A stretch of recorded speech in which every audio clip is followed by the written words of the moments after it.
welcome to Leaders of Tomorrow, 18-hour special initiative that celebrates the undying entrepreneurial spirit of micro, small and medium enterprises. On the show today, we'll bring you a recap of a conversation with Marriott. On our Insights segment, we'll feature a conversation with Descara, and on Bright Sparks tonight, we're featuring the Cheese Collective and Oryx. What lessons in excellence can a global hospitality major have to give entrepreneurs in the MSME space here in India?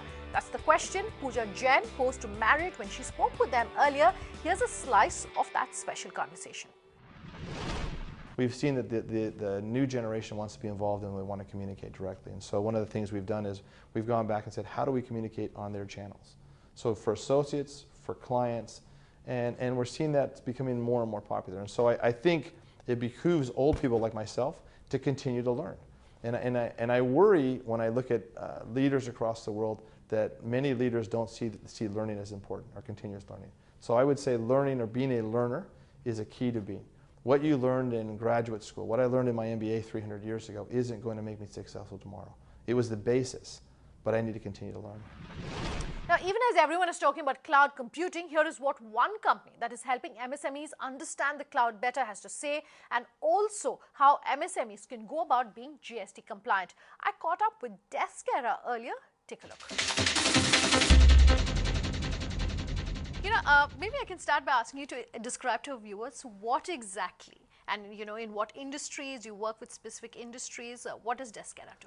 Well, Descara is a technology platform on the cloud designed for SMEs for three things. One is to scale their business. It gives a blueprint of a business to an SME. An SME could be a small kirana shop in Bombay, or could be a mid-sized company in Pune, or an auto supplier in Delhi. And all of them have the similar problems. Is one of the problems that they face is how do they scale business? They can start from one or two people, but beyond that, they need kind of a blueprint, which is typically expensive. And historically, there have been large tech companies that sell that blueprint to large companies. SMEs never had access to that blueprint. We bring that blueprint on the platform and give it to our SMEs, partner with our SMEs, and make it very affordable. So that's just one aspect how we help SMEs. The other aspect is we help SMEs make their business more transparent. An SME today has to struggle with a lot of operation issues, but at the same time they have to raise funds, right? And where we are now globally, the SMEs cannot stay stagnant. They have to either grow, they have to either find ways to grow, or they will be edged out by the next shop or next company, and that's the hard reality. Okay, fair enough. You made some very interesting points. I will come to the cost aspect in just a bit, but you have offices across the world. How do Indian MSMEs and SMEs relate or use technology different from their global peers? Yes, this is a very personal subject for me. I went to a college, IIT in India. I went to IIT Kanpur, started out in Pune, and then went to Singapore. And when I arrived in Singapore in 2008, what we saw in Singapore was that the technology consumption of an SME was very different. But at the same time, the SMEs were very similar to what we saw in India. So globally, our experience has been, whether it's ASEAN, Malaysia, Thailand, or Singapore, or you're looking at China, or even Brazil, the SMEs have same kind of operations and similar challenges, but the difference is that they use technology as an enabler.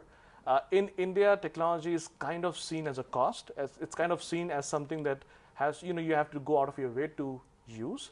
And that is the biggest difference. Where Indian SMEs are kind of trying to get a headway is to build their business and then get access to a consumer which sits anywhere in the world. Using technology, our goal is to get Indian SMEs on that front. There is clearly a need for technology in India.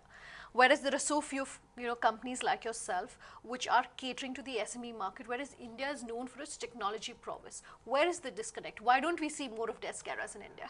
Yes, and that's very interesting. We were the first nation to start a BPO practice, global BPO practice. We had the first technology outsourcing companies, but that I think was also the reason why we never had local technology company. We were so focused on servicing a global clientele as a technology company, as a technology industry, we were focused on the American market or the Western markets, that we never got a chance to develop our own heroes. And that's the kind of the split we see versus China. China has local tech companies across the spectrum. So you have consumer tech, and you have enterprise tech. India lacks in enterprise tech. India lacks in SME tech. And with Descara, we are hoping we could be that one player that drives an SME agenda, that drives an enterprise agenda, and drives the consumption of technology, because in the end, Indian technology consumption is very low today. You were talking earlier about the cost of technology, the cost associated with technology. We have a call-in show here on the Leaders of Tomorrow. And some of the questions that come into us on technology, the entrepreneurs and the MSMEs realize and recognize the fact that, yes, they need to use technology, but they're saying we don't have the money which is necessarily needed, perhaps, to move to a technology-based operation system. What advice do you have? Well, so the first thing here is that technology should be seen as an enabler and not as a cost. While I do understand there have been players in the market that sell technology purely to kind of, that they have a business plan which makes money on technology and they're not interested in partnering in SME. With cloud, the technology cost comes down. But having said that, the entrepreneurs have to understand technology helps you make your business more transparent, more scalable. And when it comes to investment, the one thing that investors look for is transparency. Banks just inherently don't trust a small or mid-sized company because there is no transparency. By using system, you can bring that transparency. So one of the programs that we have launched, that we have tied up with the major banks here, is if you use a system, we help you gather data on your business and present it to a bank. For instance, if you are an auto ancillary supplier for a big brand like Honda, a bank would never know that. And you could be running a very good business in Gurgaon, and a bank would never know that. Now, we know that because you use a system. With your permission and with the initiative that you have, you can take that information to a bank and say, look, I supply to Honda. Honda is always going to give me money, right? Which means I've built a business that can be scaled. And if that data can be given to a bank will be very interested in funding you. So with a system, a bank gets more confidence in your ability to run your business. One part of it is, of course, the cost related to technology, or the perceived cost related to technology. I also want to talk about knowledge and information. We recently spoke to an entrepreneur who's set up a website where they specifically talk about tech literacy. How do you advise our MSMEs to go about becoming more tech literate and to understand how technology is changing? I personally think there is, the technology has been made sufficiently easy to use. With cloud, you just have to sign up. There's an application on the web, there's an application on the phone that works exactly in a very similar way to, let's say, Facebook. So it's very easy to consume. The disconnect is that a consumer who uses technologies in his personal space wouldn't see that need in a business environment.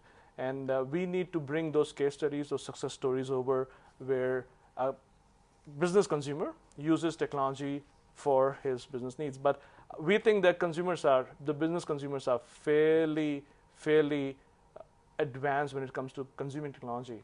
And applications like Android phones, they are typically not easy to handle for somebody who has never seen any phone. I've seen people using that in a day's time, right? Sure. So I think it's just a matter of will and a matter of convincing yourself that this is the way forward. Okay, fair enough. As we're winding down this interview, I have two last questions for you. And we were talking about government policy earlier, and I want to talk about GST. GST is going to be a game changer, more so for the small and medium enterprise. It's going to provide a level playing field. How does technology, and specifically if you can talk about what you're doing at Descara in terms of how technology can change GST for MSMEs? That perfect question. GST is the flavor of the month, flavor of the year actually. Of the year. Flavor of the new government actually. What GST helps you in doing is it tries to simplify the tax code so that if you are purchasing something and building something in India, you don't have to manage a billion tax codes. Where GST helps you is you can break down your manufacturing unit into multiple units across the country based on the cost that you get. Okay, quick last word. What are the next few years looking like for you? For us, we are very excited about India. We have a big focus on India. We think India is at the right stage and at the right time where it is kind of headed towards a technology revolution. We are fully geared towards an SME led growth. As you know, Indian growth comes from SMEs.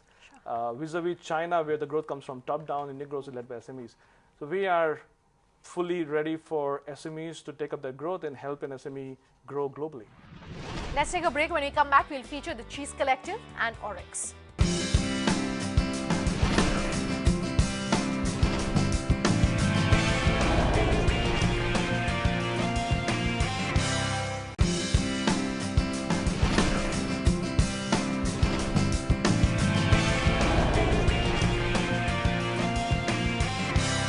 Welcome back. You're with us here on the Leaders of Tomorrow, and tonight we're featuring the Cheese Collective and Oryx. Irrespective of country or occasion, cheese serves as the ultimate snack, and taking the city's cheese scene by storm is Mumbai-based The Cheese Collective. Pooja Jain caught up with the management team in their kitchen to dig into their multi-pronged business strategy that's bringing artisan cheese to the masses as well as the classes. Take a look.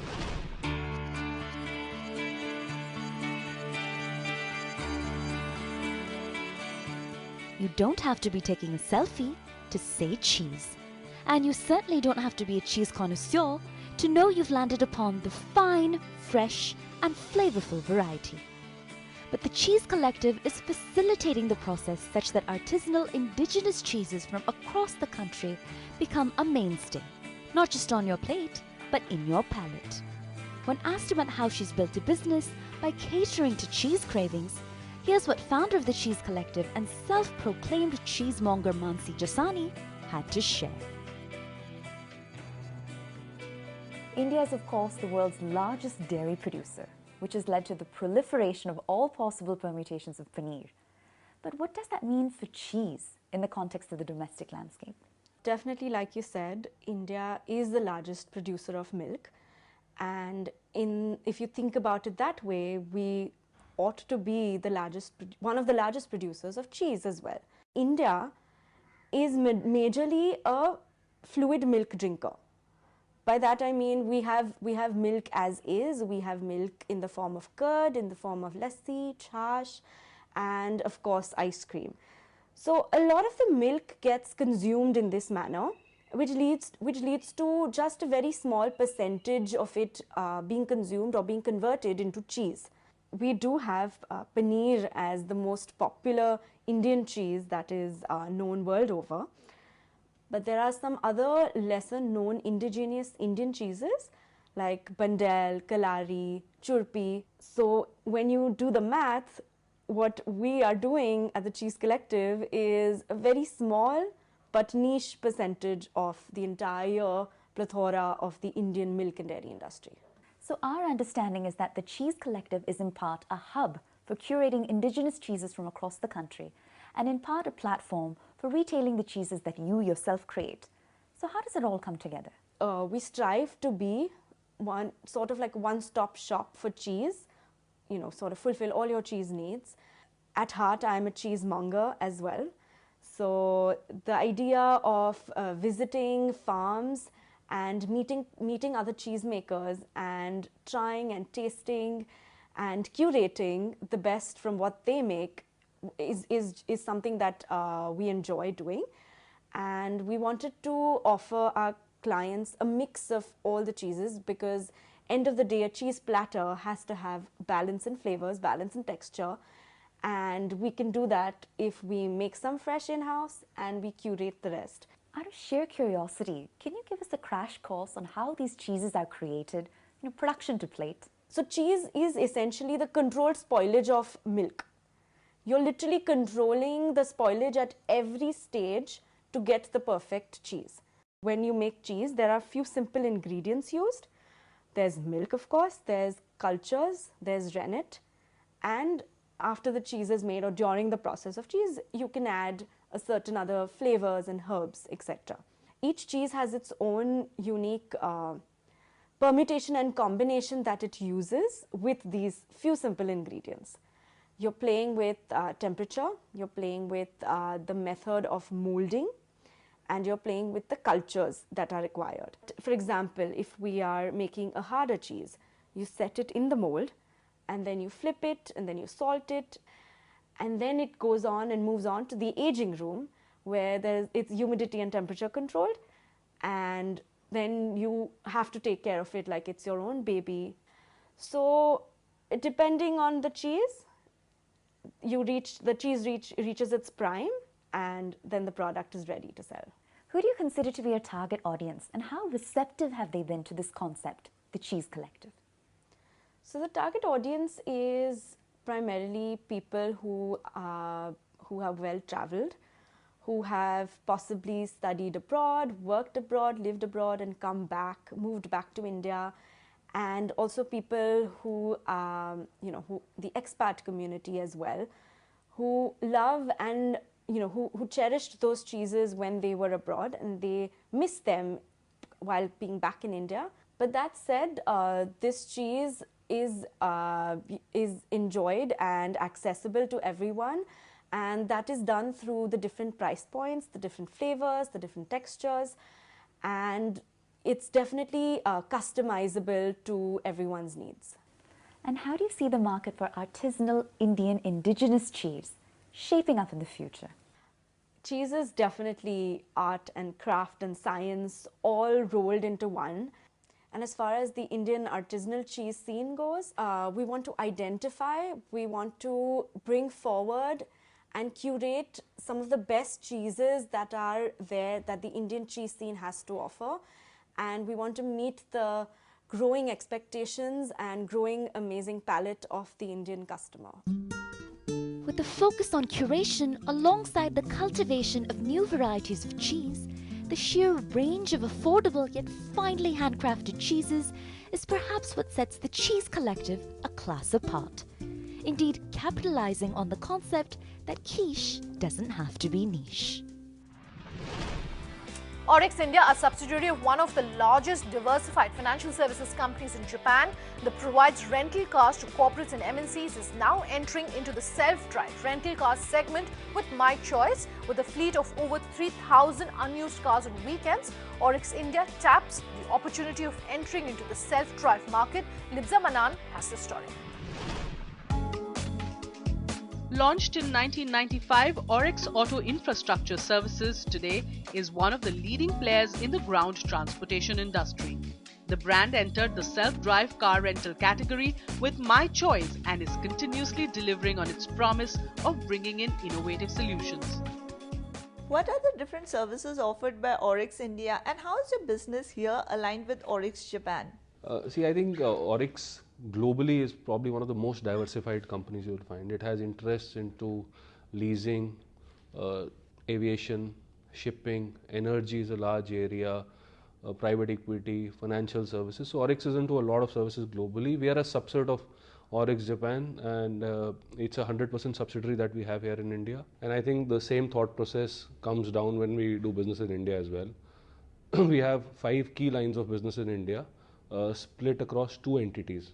The parent entity is a 100% subsidiary of Oryx Japan, and then we have a 100% downstream NBFC also, which does the financing business. So in the parent company, we do car rental, which is a B2B business, and we are the market leader in that space. Right. So the firm has entered the self-drive category with My Choice. So talk to us about the investment plans in this category. We still feel that for giving the best experience, best quality, you still need to own the asset. So this will be for some time be a capital intensive business.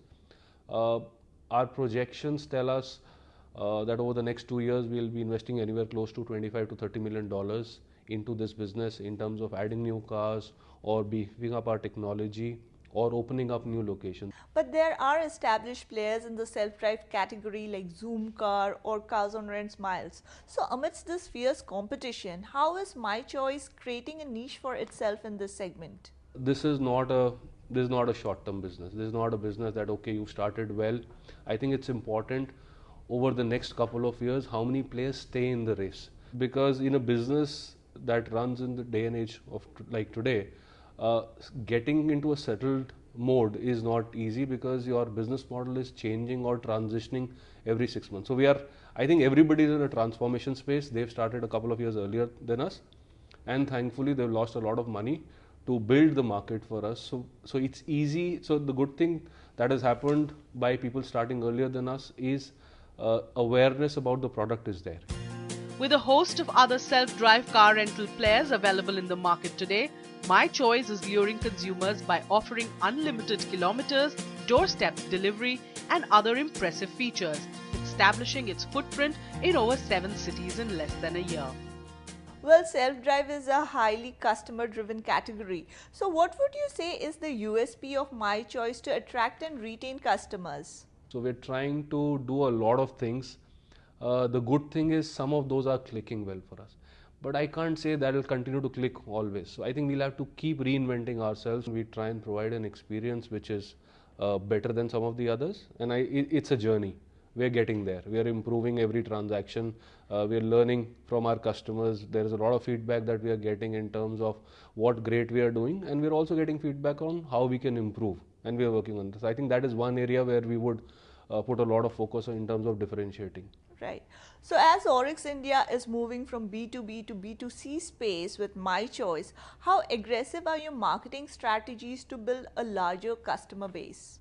I think at this point of time, Facebook is the largest medium everybody is using to reach out to the customer base. The customer base that we said is 25 to 35. Most of them are on Facebook. So I think we are going to invest heavily onto that as one medium of marketing. Twitter again is something that's doing. This is a product which requires us to be on the social media throughout the day. There are a lot of campaigns that we are now running. So we are investing a lot in technology. We are investing a lot in terms of coming out with new campaigns that can reach out to our customers, make it more attractive, make it more interactive. Right.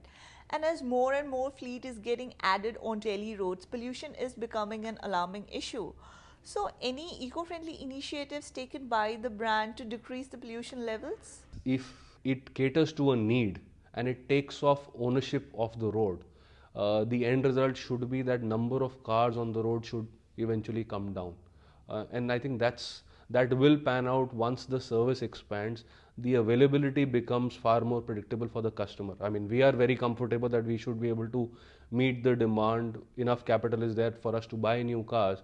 But if I am able to service the needs of 10 customers who then don't need to buy 10 individual cars, that eventually will bring down the traffic on the road, and the pollution and all that should eventually come down. So it's a green product in itself.